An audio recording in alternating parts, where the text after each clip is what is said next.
देश के दूर दराज इलाकों में गरीबी, अशिक्षा और चिकित्सा सुविधाओं की कमी के कारण आज भी कुछ लोग बीमारी, दुर्भाग्य या सामाजिक समस्याओं का समाधान काले जादू में खोजते हैं। यही वजह है कि काले जादू की अवधारणा पूरी तरह समाप्त नहीं हुई।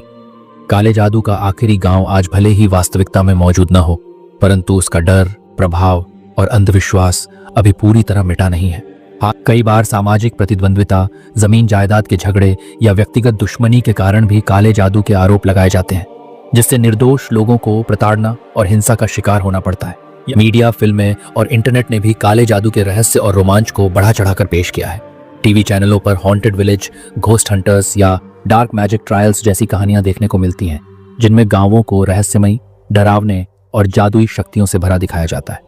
असलियत यह है कि ये प्रस्तुतियां अक्सर तथ्यों से अधिक कल्पना और मनोरंजन के लिए बनाई जाती हैं।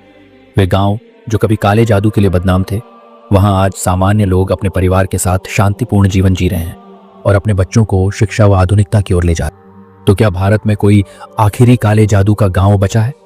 इसका उत्तर है नहीं, कम से कम उस रूप में नहीं जैसा लोग कल्पना करते हैं। काले जादू की प्रथाएं अब छिटपुट रूप से ही देखने को मिलती हैं और उनका अस्तित्व मुख्यतः अंधविश्वास, डर और सामाजिक कमजोरी से जुड़ा है। मायोंग जैसे गांव अब अपनी ऐतिहासिक विरासत को संरक्षण और पर्यटन के माध्यम से जीवित रखे हुए हैं, न कि तांत्रिक अनुष्ठानों के माध्यम से। फिर भी समाज में अंधविश्वास और काले जादू की जड़ें इतनी गहरी हैं कि उन्हें पूरी तरह मिटाना आसान नहीं।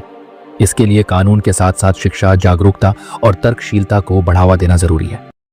चैनल को सब्सक्राइब जरूर करें। आपके लिए तो ये सिर्फ 1 सेकंड का छोटा सा काम है, लेकिन मेरे लिए बहुत बड़ी मदद होगी।